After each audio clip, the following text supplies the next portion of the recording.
بھائیوں بزرگوں دوستوں، گزشتہ جمعوں سے سلسلہ چل رہا ہے کہ الحمدللہ قرآن کریم کی کسی نہ کسی صورت کا، کسی نہ کسی آیت کا، اس کا مختصر سا ترجمہ، اس کی مختصر سی تشریح اور تفسیر آپ حضرات کے سامنے آ جائے. اسی کے سلسلے میں الحمدللہ ہم نے سورہ فاتحہ کا ترجمہ، اس کی تشریح، اس کی تفسیر آپ حضرات کے سامنے بیان کی. پھر اسی کے بعد معوذتین، پھر الم تری کیف، پھر لیلاف قریش، اور اسی طریقے سے سلسلہ شروع ہے الحمدللہ آپ حضرات کے سامنے بیان کیا جا رہا ہے.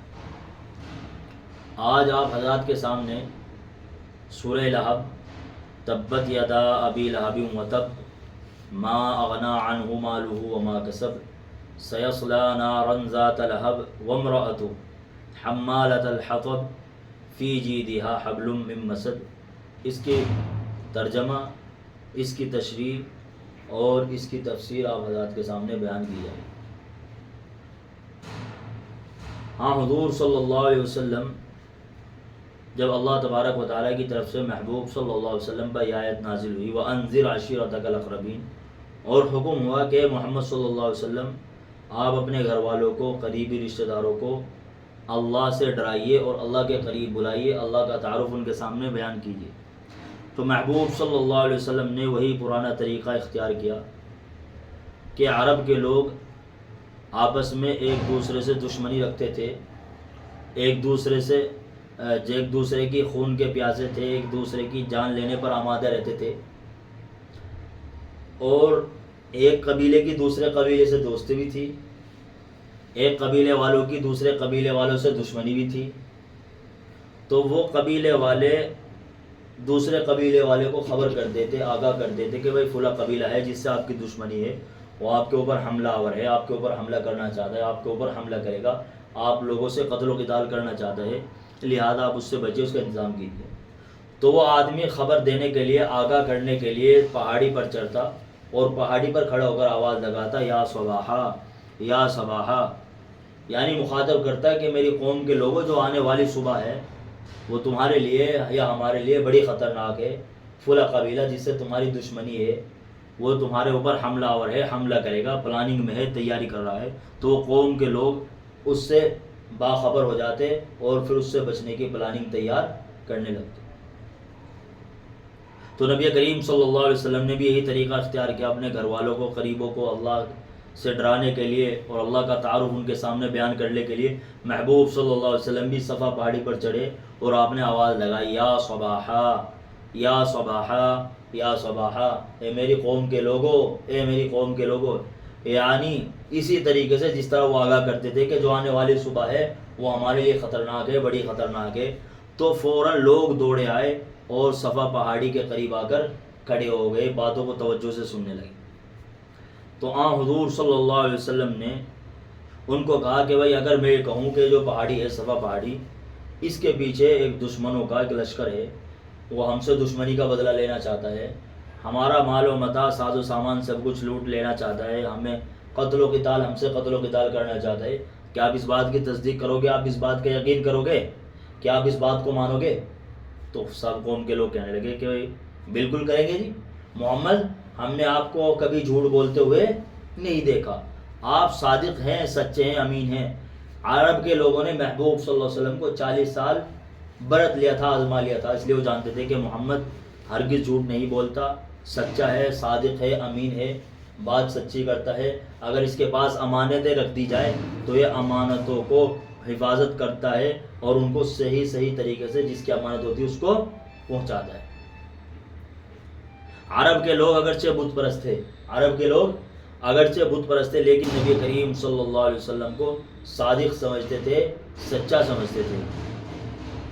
اس لیے محبوب صلی اللہ علیہ وسلم نے وہی طریقہ اختیار کیا اور قوم کے لوگوں کو مخاطب کر کے ان کو سمجھایا، ان کو آگاہ کیا. محبوب صلی اللہ علیہ وسلم نے آواز لگائی اور ان سے پوچھا کیا اس بات کی تصدیق کرو گے؟ کیسے میں کہوں کس کے پیچھے فلاں قبیلہ ہے، ہم سے دشمنی کرنا چاہتا ہے، دشمنی کا بدل لینا چاہتے ہیں؟ وہ کہنے لگے جی بالکل یقین کریں گے، بالکل سچا مانیں گے، بالکل صحیح سمجھیں گے۔ تو حضور اقدس صلی اللہ علیہ وسلم نے فوراً ان کے سامنے اللہ کا تعارف کرایا، اللہ کی توحید بیان کی، اللہ کے بارے میں بتلایا، اللہ کی طرف دعوت دی۔ تو کچھ لوگوں نے مانا جو نبی کریم صلی اللہ علیہ وسلم کو سچا مانتے تھے، صادق مانتے تھے، امین تھے، انہوں نے فوراً نبی کریم صلی اللہ علیہ وسلم کی اس بات کی تصدیق کی اور مانا اور وہ ایمان بھی لائے۔ لیکن اسی آواز کو سن کر وہاں جو جمع ہونے والوں میں نبی کریم صلی اللہ علیہ وسلم کا چچا ابو لہب بھی تھا۔ ابو لہب نے یہ بات سنتے ہی، جیسے محبوب صلی اللہ علیہ وسلم نے اللہ کا تعارف، اللہ کی بڑائی بیان کی، اللہ کی طرف لوگوں کو دعوت دی، اللہ کی طرف لوگوں کو بلایا، تو ابو لہب نے فوراً کہا تبن لگا یا محمد علی ہادہ جماعتنا، اے محمد تیرے ہاتھ برباد ہو، ہلاک ہو، تو کیا تم نے ہمیں اس لیے جمع کیا؟ تو اللہ تبارک و تعالیٰ کو یہ بات پسند نہ آئی، اور اللہ تبارک و تعالیٰ نے اسی کے لیے اس صورت کو نازل فرمایا، اور ابو لہب کا انجام اللہ تبارک و تعالیٰ نے اس صورت کے اندر ارشاد فرمایا، تبت یدا ابی لہب وتب، ہاتھ برباد ہوں ابو لہب کے۔ ہاتھ برباد ہونے کا مطلب عرب کے اندر یہ عام محاورہ تھا، جب کسی کو بد دعا دی جاتی تھی یا اس کی بربادی کا سبب اختیار کیا جاتا تھا تو اس کو کہا جاتا تھا کہ اس کے ہاتھ برباد ہوں، اور عرب کے لوگ جس کے ہاتھ برباد ہوں، خراب ہو جائے، اسے بیکار سمجھتے تھے۔ تو اسی کو اللہ تبارک و تعالیٰ نے ارشاد فرمایا تبت یدا ابی لہب وتب، ہاتھ برباد ہو ابو لہب کے، وتب، اور وہ خود برباد ہو چکا ہے، ما اغنا عنہ مالہ وما کسب، اس نے جو کچھ کمائی کی تھی، جو کچھ مال اکٹھا کیا تھا، جمع کیا تھا، اس کے کچھ کام نہیں آئے۔ سیصلی نارا ذات لہب، بلکہ وہ بھڑکتی ہوئی شعلوں والی آگ میں داخل ہوگا، وامرأتہ، اس کی بیوی بھی، حمالۃ الحطب، لکڑیاں ڈھو کر لاتی ہوئی، فی جیدہا حبل من مسد، اس کی گردن میں مونج کی بڑی مضبوط بٹی ہوئی رسی پڑی ہوئی ہو۔ یہ اللہ تبارک و تعالیٰ نے اس کا انجام ارشاد فرمایا۔ ابو لہب یہ نبی کریم صلی اللہ علیہ وسلم کو اسی وقت سے سخت دشمن ہو چکا تھا تو یہ نبی کریم صلی اللہ علیہ وسلم کا چچا، لیکن نبی کریم صلی اللہ علیہ وسلم سے دشمنی میں پیش رہتا تھا، نبی کریم صلی اللہ علیہ وسلم کا مذاق اڑاتا تھا، تکلیف پہنچاتا تھا۔ نبی کریم صلی اللہ علیہ وسلم کسی کو اللہ کی بڑائی بیان کرتے، اللہ کا تعارف کسی کے سامنے بیان کرتے، اور اس کی گھنٹوں آپ اس کو دعوت دیتے، تو پیچھے سے آ کر کہتا تھا بھائی اس شخص کی بات مت سننا، یہ آدمی جھوٹا ہے۔ اس طریقے سے نبی کریم صلی اللہ علیہ وسلم کو تکلیف پہنچاتا تھا، اور یہ نبی کریم صلی اللہ علیہ وسلم کا مذاق بھی اڑاتا تھا۔ یہ کہتا تھا کہ محمد میرا بھتیجا یہ کہتا ہے کہ ہاتھ برباد ہو، میرے تو ہاتھ کہیں برباد نہ ہوئے، مجھے تو اپنے ہاتھوں میں نہ جنت نظر آ رہی، نہ جہنم نظر آ رہی۔ اس طریقے سے یہ کہا کرتا تھا۔ تو اللہ تبارک و تعالیٰ نے اس کا انجام ارشاد فرمایا جب جنگ بدر ہوئی، اور جنگ بدر میں الحمدللہ مسلمانوں کو اللہ تبارک و تعالیٰ نے کامیابی دی، اور اللہ کی مدد بھی اس میں آئی جنگ بدر میں۔ تو یہ جنگ بدر میں شریک نہیں ہوا ابو لہب، بلکہ اس نے اپنی جگہ کسی آدمی کو بھیجا، اور اس جنگ بدر میں ابو جہل بھی شریک ہوا، اور اللہ تبارک و تعالیٰ نے اس میں مسلمانوں کو کامیابی دی۔ تو ابو لہب اس میں شامل نہیں ہوا، شریک نہیں ہوا، بلکہ اس نے اپنی جگہ کسی آدمی کو بھیجا۔ لیکن اللہ کی طرف سے ایسا معاملہ ہوا، جنگ بدر سے جیسے لوگ واپس آ رہے تھے، اس کے تھوڑے دنوں کے بعد ابو لہب کو ایک بیماری ہوئی، گلٹیاں نکل آئی، اس کو عدسہ کی بیماری جس کو کہا جاتا ہے، ایک طاعون کا مرض اس کو پیدا ہو گیا، اور وہ اتنی خطرناک بیماری تھی، عرب کے لوگ چھوا چھوت کی بیماری کو مانتے تھے، چھوا چھوت کی وہ مانتے تھے، اور جس کو وہ طاعون میں کی بیماری لگ جاتی تھی وہ اس کو اٹھا کر باہر رکھ دیتے، اس کو الگ تھلگ کر دیتے تھے۔ تو ابو لہب کو جب یہ بیماری لگ گئی تو اس کے گھر والوں نے اس کو اٹھا کر کسی جگہ پر باہر رکھ دیا، کسی مقام پر رکھ دیا۔ اب اس کے جسم میں پھنسیاں نکلی، پھوڑے نکلے، اور بڑی بری طریقے سے یہ سڑ کر بری طریقے سے دنیا سے گیا، ہلاک ہوا۔ یہ نبی کریم صلی اللہ علیہ وسلم سے دشمنی کا نتیجہ ہے۔ اور نبی کریم صلی اللہ علیہ وسلم جب اس کو دین کی دعوت دیتے تھے، اللہ کا بیان کرتے تھے، اللہ کی بڑائی اس کے سامنے بیان کرتے تھے، اس کو اللہ کی طرف بلاتے تھے، اور جنت کا ذکر کرتے تھے اس کے سامنے، اور جہنم سے ڈراتے تھے، تو یہ کہتا تھا کہ محمد جب تیرا اللہ میری پکڑ کرے گا، مجھ سے پوچھ تاچھ کرے گا یا مجھے جنت جہنم میں ڈالے گا، تو میرے پاس بہت مال ہے، بہت سارا پیسہ میں نے جمع کیا ہے، میں اسے مال دے کر اپنی جان بچا لوں. اس طریقے کی یہ باتیں بیہودہ باتیں کرتا تھا اور نبی کریم صلی اللہ علیہ وسلم کا مذاق اڑاتا تھا. اس لیے اللہ تبارک و تعالیٰ نے فرمایا تبت یدا ابی لہب وتب، ہاتھ برباد ہوں ابو لہب کے اور وہ خود برباد ہو چکا ہے. ما اغنا عنہ مالہ وما کسب، اس کی کمائی، اس نے جو کچھ مال اکٹھا کیا تھا، کمائی کی تھی، اس کے کچھ کام نہیں آئے.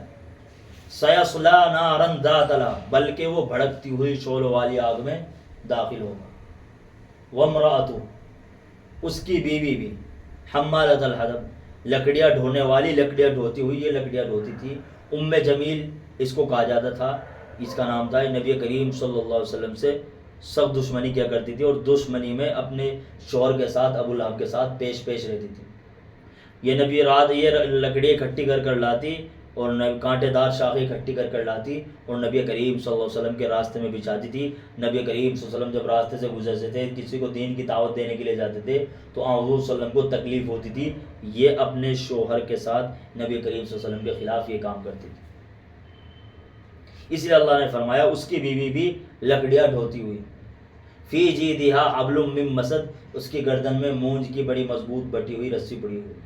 یہ دنیا میں رہتے ہوئے نبی کریم صلی اللہ علیہ وسلم کو ستانے میں اپنے شوہر کی مدد کیا کرتی تھی، اس کا ساتھ دیا کرتی تھی. اللہ تبارک و تعالیٰ نے آخرت میں بھی اس کا انجام یہی ارشاد فرمایا کہ آخرت میں اللہ کے یہاں جہنم میں ابو لہب جلا ہوگا، ابو لہب جلا ہوگا اور یہ لکڑیوں کے گٹھر لے کر آئے گی اور ابو لہب کے اوپر گھیرے گی اور اس کے عذاب میں اضافہ کرے گی. جیسا کہ دنیا میں نبی کریم صلی اللہ علیہ وسلم کو نبی کریم صلی اللہ علیہ وسلم کو ستانے میں اپنے شوہر کی مدد کیا کرتی تھی، ایسے ہی دنیا میں رہ تو یہ کرتی تھی، آخرت میں اس کے شوہر کے عذاب میں اضافہ کرنے کے لیے اللہ تبارک و تعالیٰ کہ یہاں یہ لکڑیاں ڈھو کر لائے گی اور اپنے شوہر کے اوپر ڈالے گی. اس طریقے سے اللہ تبارک و تعالیٰ اس کو ہلاک فرمائے.